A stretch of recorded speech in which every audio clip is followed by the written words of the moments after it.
خواب کا جو کنٹینٹ ہوتا ہے وہ اسی ٹراما سے ریلیٹڈ ہوتا ہے, اس ٹراما کے ایونٹ سے ریلیٹڈ ہوتا ہے, جس کی وجہ سے وہ ڈسٹرب ہو جاتا ہے. لیکن اگر بچوں میں ہم دیکھیں, جیسے کہ پہلے ہم نے 6 سال کی عمر کے بچوں کی بات کی, یہاں بھی اس حوالے اس کرائٹیریا میں بھی جو بچے ہوتے ہیں وہ ایسے خواب دیکھتے ہیں جس میں وہ ڈر جاتے ہیں, لیکن ان کا جو اس میں جو کنٹینٹ ہوتا ہے خواب کا وہ کوئی ایسا نہیں ہوتا جس کو وہ پہچان سکیں کہ کیا ہوا, کس طرح سے ہوا, لیکن یہ کہ وہ بہت شدید قسم کی ان کے جو ہے وہ خوف محسوس کرتے ہیں. اب اس کا تھرڈ کرائٹیریا کیا ہے کہ اس پرسن کو فلیش بیکس آتے ہیں, یعنی وہ تمام جو بھی ٹرامیٹک ایونٹ ہوا تھا اس کو ایسا فیل ہو رہا ہوتا ہے کہ وہ دوبارہ اس کی آنکھوں کے سامنے ویسا ہی سب کچھ چل رہا ہے, اور وہ اس قدر شدید یہ کیفیت ہوتی ہے کہ اس کا جو پریزنٹ سٹیٹ ہوتی ہے اس سے اس کا تعلق ختم ہو جاتا ہے, یعنی وہ بھول جاتا ہے کہ وہ اس وقت کہاں پر ہے, وہ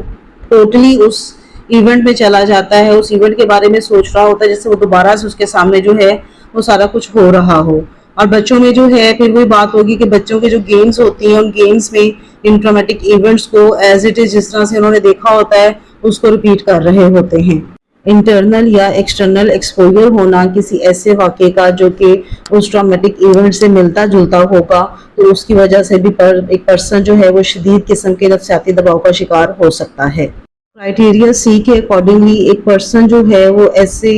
چیزوں سے, ایسے لوگوں سے, ایسی جگہوں سے اوائڈ کرتا ہے جہاں سے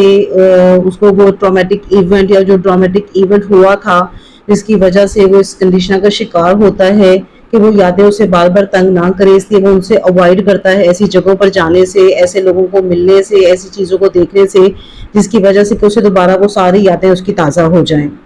اس واقعے سے متعلق جو بھی اس کی میموریز ہوتی ہیں وہ ان میموریز کے بارے میں سوچنا نہیں چاہتا, ان کو محسوس نہیں کرنا چاہتا,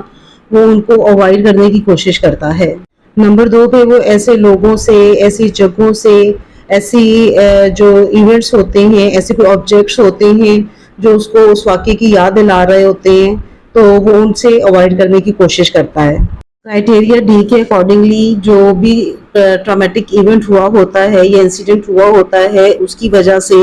ایک پرسن کے موڈ میں یا اس کی کاگنیشن میں جو نیگیٹو چینجز آتی ہیں اس کی وجہ سے اس کے کیا اثرات ہوتے ہیں, درس جو دیے جا رہے ہیں اس میں سے اگر دو یا دو سے زیادہ اس میں موجود ہوں گے تو اس میں چانسز ہوتے ہیں کہ یہ پرسن جو ہے یہ پی ٹی ایس ٹی کو سفر کر رہا ہے. اس میں نمبر 1 پر ہے کہ ایک پرسن جو ہے وہ جو ٹرامیٹک ایونٹ ہوا ہوتا ہے اس کے جو امپورٹنٹ اسپیکٹس ہوتے ہیں ان کو اس کو یاد کرنے کی ایبلٹی اس میں نہیں رہتی ہے. اب اس میں اس چیز کو دیکھنا ہوتا ہے کہ آیا وہ پرسن کہیں جس ایسوسیٹیو ایمنیزیا کا شکار تو نہیں ہے, یا اس کے بھولنے کی وجہ اس کی کوئی ہیڈ انجری یا الکوہول یا ڈرگ یوز کی وجہ سے تو نہیں اس کو بھولنے کی عادت. اگر یہ چیزیں نہیں ہیں اور اس کے بعد بھی وہ ٹرامیٹک ایونٹ کے بارے میں جو امپورٹنٹ چیزیں ہیں اس کے جو بیسک اس کے جو اسپیکٹس ہیں وہ ان کو بھول رہا ہوتا ہے تو دین پھر ہم اس کو P T S T diagnose کر سکتے ہیں. نمبر 2 پر ایکسٹریم لیول کے جو ہے وہ نیگیٹو بلیفز ہوتے ہیں اس کی اپنی ذات کے بارے میں, دوسروں کے بارے میں یا دنیا کے بارے میں, یعنی وہ کہتا ہے کہ میں اچھا انسان نہیں ہوں, نو ون کین بی ٹرسٹڈ, کوئی بھی اس دنیا میں اس قابل نہیں ہے کہ اس پر ٹرسٹ کیا جائے, ساری دنیا جو ہے یہ بہت ڈینجرس ہے, یا جو ہے وہ دوسرے لوگوں کے بارے میں نیگیٹو تھاٹس اس کے بارے میں آتی ہیں, یا وہ سوچتا ہے کہ اس کا جو نروس سسٹم ہے وہ بالکل تباہ ہو چکا ہے اور وہ اس میں اب کچھ بھی سوچنے سمجھنے کی یا کچھ کرنے کی صلاحیت باقی نہیں رہی ہے. نمبر 3 پہ سویئر قسم کی کمیونٹیو ڈسٹورشن ہوتی ہے جس میں وہ خود کو یا کسی دوسرے کو جو بھی ٹرامیٹک ایونٹ ہوا ہوتا ہے اس کی جو ہے ذمہ دار ٹھہراتا ہے. مسلسل جو ہے وہ نیگیٹو ایموشنل سٹیٹ میں رہتا ہے, like fear, horror, anger, guilt یا شیم. تقریبات وغیرہ میں شرکت کرنے سے اوائڈ کرتا ہے, دوسرے لوگوں کے ساتھ ملنے جلنے میں, ان کے ساتھ تعلقات بنانے میں اوائڈ کرتا ہے. ایسے تمام ایموشنز جو اس کے لیے خوشی کا باعث بن سکتے ہیں اس میں جو ہے وہ کمی محسوس کرتا ہے, لائک سیٹسفیکشن, لو فیلنگ یا ہیپینس کی جو فیلنگز ہیں وہ اسے زیادہ محسوس نہیں کرتا ہے, بلکہ ان سے اس کا جو دھیان ہے وہ ہٹا رہتا ہے. کرائٹیریا ای کے اکارڈنگلی جو بھی ٹرامیٹک ایونٹ ہوا ہوتا ہے اس کے بعد اس کی جو بیہیویئر میں یا اس کے ایموشنز میں جو شدید قسم کی تبدیلیاں آتی ہیں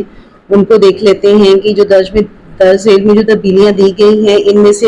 کوئی بھی اگر تبدیلیاں 2 یا 2 سے زیادہ اس میں ہوں گی تو دین بھی ہم اسے P T S T diagnose کریں گے. سیویئر قسم کا جو ہے اس کا اریٹیبل بیہیویئر ہوتا ہے یا اینگر برسٹ ہوتا ہے، حالانکہ کوئی ایسی بات یا ایسی ایونٹ نہیں ہوا ہوتا جس پر وہ اتنا شدید رد عمل ظاہر کرے. اور یہ جو ایگریشن ہوتا ہے یہ وربل بھی ہو سکتا ہے اور فزیکل